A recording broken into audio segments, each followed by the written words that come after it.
देखते नहीं आप, जज के सामने पट्टी बांधे हुए एक मूर्ति को रखा जाता है। क्यों? जानते हैं, तारीख उठा करके पढ़ो, इसी सरजमीन पर ऐसे जुल्म किए गए हैं जहां चंद ब्राह्मणों ने कम जात के लोगों के कान काटे हैं, जहां लोगों के कानों में गरम तेल डाले हैं। इसी सरजमीन पर कम जात के लोगों को कूड़ा। अस्सलामु अलैकुम वरहमतुल्लाहि वबरकातुहू। नाज़रीन मोहतरम, उम्मीद करता हूँ कि आप तमामी हजरात खैर व आफियत से होंगे। अल्लाह तबारक व तआला आपको खुश रखे, अपनी हिफाजत में रखे, दीन और दुनिया की दौलतों से माला माल अता फरमाए। नाज़रीन मोहतरम, आज के इस वीडियो में हम बात करने वाले हैं, आज के इस वीडियो का टॉपिक है कोर्ट में जज के सामने पट्टी बांधे हुए आपने देखा होगा एक मूर्ति को रखा जाता है। क्यों रखा जाता है, आखिर वजह क्या है?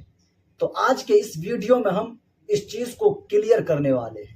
नाज़रीन मोहतरम, मैं आपको ये बात बताता चलूं, हजरत उमर रजी अल्लाह ताला अन्हु जो फैसला किया करते थे, उस फैसले के मुतालिक कुछ बात हम आज की इस वीडियो में जानने वाले हैं। हजरत उमर रजी अल्लाह ताला अन्हु का वो फैसला जो कि एक बंदा हुजूर पाक सल्लल्लाहु अलैहि वसल्लम की खिदमत में फैसला लेकर आया, उनमें से एक यहूदी था और एक मुसलमान था। जमीनी झगड़े में हुजूर के पास फैसला लेकर के आया था और सारी बातें हुजूर के खिदमत में पेश किया। हुजूर पाक सल्लल्लाहु अलैहि वसल्लम ने फैसला किया, जो यहूदी शख्स था उन में हुजूर पाक सल्लल्लाहु अलैहि वसल्लम ने फैसला किया, और जो मुसलमान था उनसे कहा ये जमीन छोड़ दे। लेकिन वो मुसलमान था, मुनाफिक था, दिल में बुग़्ज़ था, उसने कहा कि मैं रसूल का फैसला नहीं मानता, हुजूर के फैसले से इनकार कर दिया। और हजरत उमर रज़ी अल्लाह ताला अन्हु के पास फैसला ले गए उमर, और कहा कि उमर फैसला करेंगे। जो यहूदी शख्स था उसको यकीन था कि जो रसूल फैसला करेंगे वही उमर फैसला करेंगे। जब हजरत उमर रज़ी अल्लाह ताला अन्हु के पास फैसला ले गए तो यहाँ पे मामला कुछ उल्टा हुआ, यहाँ पे मामला बदल गया। आइए आज के इस वीडियो में जानते हैं। सबसे पहले मुफ्ती सलमान अजहरी साहब क़िबला के इस वीडियो को देखते हैं, फिर उसके बाद हमें सही तरीके से मालूम होगा। तो वो वीडियो दिखाने से पहले गुजारिश करता हूं कि वीडियो पसंद आए तो वीडियो को लाइक करके, चैनल को सब्सक्राइब करके दोस्तों में शेयर जरूर करें। आइए सबसे पहले हम उस वीडियो का एक बादशाह इस्लाम में आया है, इस्लाम कबूल करके आया है, हज के लिए निकले खुशी में सारे मुसलमान, हजरत उमर भी उसमें साथ में थे, खलीफा थे। तवाफ के दौरान उस बादशाह की लुंगी पर एक मुसलमान का पैर पड़ गया, लुंगी सरक गई। उसने अपनी बेइज्जती महसूस की, थप्पड़ मारा काबे के सामने। उस मुसलमान को बहुत उसने मारा, वो जख्मी हो गए। उन्होंने शिकायत की हजरत उमर फारूक के पास। आदिल, वो अदल की पैकर जो निज़ामे रसूल से जरा बराबर हट कर कभी फैसला नहीं करते। हजरत उमर का फैसला तो वो है कि एक बंदा ये हुजूर के पास फैसला लेकर के आया था, मालूम है ना, एक यहूदी और एक मुसलमान जमीन के झगड़े में फैसला किया। हुजूर ने फैसला किया यहूदी के हक में, ये जमीन तू छोड़ दे, लेकिन वो मुसलमान मुनाफिक था, दिल में बुग़्ज़ था, उसने कहा मैं रसूल का फैसला नहीं मानता, उमर के पास फैसला लेंगे, उमर के पास करेंगे। वो यहूदी को यकीन था जो रसूल फैसला करेंगे वही उमर भी करेंगे। लेकिन यहाँ मामला बदल गया, यह मामला बदल गया। वो मुनाफिक ये सोचता था कि उमर को मैं अपनी बातों में ले लूंगा, ये यहूदी है, हमारे दुश्मन, जमीन मेरे हवाले कर दी जाए। हजरत उमर के पास दोनों गए और कहा हमारा मामला ऐसा ऐसा है। उस यहूदी ने कहा ए उमर एक बात सुन लो, ये फैसला तुम्हारे नबी के पास हुआ था। कहा उन्होंने क्या कहा? कहा मेरे हक में उन्होंने जमीन का फैसला किया। फिर इसने क्या किया? कहा ये नहीं मानता, ये कहता है उमर के पास फैसला करें। अल्लाह अल्लाह, कहा मैं तो फिर इसका फैसला करता हूँ। हजरत उमर अंदर गए, तलवार लाए, उसकी गर्दन उड़ा दी। कहा जो रसूल का फैसला ना माने उमर उसका फैसला ऐसी करता है। ये बात मदीने में मशहूर भी हो गई, मुसलमान का कत्ल कर दिया उमर ने। हुजूर ने उनको बुलाया और कहा कि तुमने एक मुसलमान का कत्ल किया। कहा मैं उसको मुसलमान मानता ही नहीं जो आपको हकम नहीं मानता, लेकिन अगर मैं गलती पर हूं तो या रसूल अल्लाह मुझे सजा दे दें। उस वक्त तक आयत नहीं आई थी, आयत नाजिल हुई। फला व रब्बिका ला युमिनून हत्ता युहक्किमूका फीमा शजर बैनहुम। ऐ रसूल कसम है तुम्हारे रब की, अल्लाह फरमा रहा है ऐ रसूल तुम्हारे रब की कसम, वो ईमान वाला हो ही नहीं सकता जो अपने आपसी मामलात में आपको हकम नहीं मानता। हुजूर ने फरमाया तब तो उमर ने सही फैसला किया। उस फैसले के हामिल अलंबरदार उमर के पास रज़ियल्लाहु ताला फैसला लेकर के आए गस्सान के बादशाह और एक आम मुसलमान का। वो बादशाह है, पहले ईसाई था, मुसलमान हुआ चंद दिन पहले मुसलमान हुआ है। दोनों का फैसला आया। हज़रत उमर ने पूछा क्या मामला है? वो गस्सान के बादशाह ने कहा ए उमर अमीरुल मोमिनीन, क्या मुझे भी कटहरे में खड़ा करेंगे? मैं बादशाह हूँ गस्सान का, आप मुझे अपने बाजू में बिठाए। हजरत उमर ने कहा आज मुकद्दमा है, बादशाह नहीं, तुम भी वहीं खड़े रहोगे जहां मुकद्दमा करने वाला खड़ा है। दोनों को खड़ा किया, मामला पूछा तो उसके बाद हजरत उमर ने कहा तुमने ज्यादती की, उसका गलती से पैर पड़ा है। हाँ, अगर तुम्हें लगता है कि उसने तुम्हारी बेइज्जती की तो सजा भी थोड़ी होनी चाहिए थी, लेकिन जितना तुमने उसको मारा है ये उसका हक है। कहा क्या फैसला होगा? हजरत उमर ने कहा उस आम मुसलमान से जितने थप्पड़ ज्यादा उसने लगाए तू भी लगा दे, यही फैसला है। जितना उसने ज्यादा मारा है तू मार। वो गस्सान का बादशाह कहता है बादशाह को आम आदमी मारेगा? हजरत उमर ने कहा हाँ मारेगा, ये निजाम रसूल है, ये निजाम रसूल है, ये कैसर और किसरा की हुकूमतें नहीं है, ये अल्लाह के नबी की कायम की हुई अदालत है। उसने कहा एक दिन की मुझे मोहलत दें, कल आकर के इस फैसले पर अमल किया जाए। आपने कहा मोहलत तो दी जा सकती है, जैसे रिमांड में लेते हैं। उसको छोड़ा गया, लेकिन वो बादशाह फरार होकर के भाग गया और इस्लाम भी छोड़ दिया, मुर्तद होके चला गया।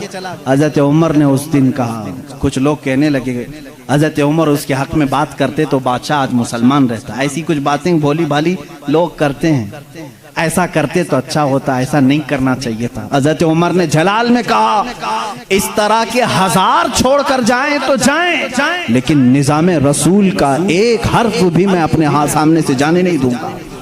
अदल के तकाजों को पूरा मैं हमेशा होता रहने दूंगा। ये सैयदना उमर फारूक की अदालत थी। ये आज पीस एंड जस्टिस की बात करते हैं, उन लोगों से बात करते हैं जिनके पास उमर जैसी अदालत है। ऐ मेरे अजीजों, अदालत के नाम पर आज बड़ा धब्बा है। यहाँ पर बहुत सारे मामला हो सकता है, बहुत सारे लोग मेरे ऊपर इस बात का भी केस कर दें कि ये हद की अदालत है, अदालत की बेइज्जती करता है। हो सकता है मेरे अजीजों, मैं उस अदालत की इज्जत करता हूं जहां अदालत होती है। मैं उसको जज और आदिल नहीं मानता जो पार्लियामेंट की सीट की भूख में मस्जिदें बेच देता हो। मैं उसकी अदालत को नहीं तस्लीम करता जो एक कलील जमात को नजरअंदाज करके हाकिम पार्टी की तरफ बोलता है। मेरे अजीजों, ऐसे लोग दुनिया में बहुत सारे आए जो जमीर फरोश होते हैं, हिंदुस्तान भी उसी डगर पर चलने लग गया। अब तक दुनिया की सबसे बड़ी डेमोक्रेसी, सबसे बड़ी जमहूरियत हिंदुस्तान में थी, जहां पर निजाम ऐसा था। हमारा अदलिया का निजाम बहुत अच्छा था, हमारी कोर्ट जितनी थी यहाँ पर सबके साथ बराबर का सलूक किया जाता था, हिंदू हो मुस्लिम हो। आज भी बहुत सारे जज हैं जो ओथ लेते हैं कि मेरा दीन, मेरा मजहब, मेरा सब कुछ इंसाफ होगा, संविधान होगा, मैं सामने किसी को नहीं देखूंगा। देखते नहीं आप, जज के सामने पट्टी बांधे हुए एक मूर्ति को रखा जाता है। क्यों? कानून जब भी होता है वो सामने वाले को देख करके नहीं, उसके प्रूफ सबूत देख करके।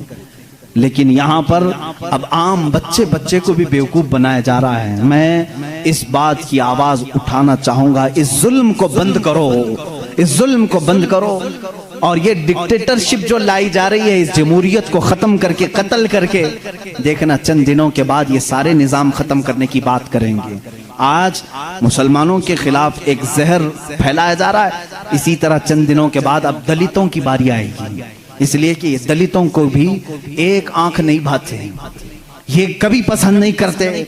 ये 2000 साल पुराना निजाम मनुस्मृति का लाना चाहते हैं, जहां सिर्फ चंद लोगों की हुकूमत होगी। जानते हैं, तारीख उठा करके पढ़ो, इसी सरजमीन पर ऐसे जुल्म किए गए हैं जहां चंद ब्राह्मणों ने कम जात के लोगों के कान काटे हैं, जहां लोगों के कानों में गरम तेल डाले हैं। इसी सरजमीन पर कम जात के लोगों को कूड़ा करकट में घर बनाने पर मजबूर करते थे। जहां आला जात के लोगों के पेशाब पाखाने होते थे, वहां दलित बिरादरी को रखने पर ही मजबूर करते थे।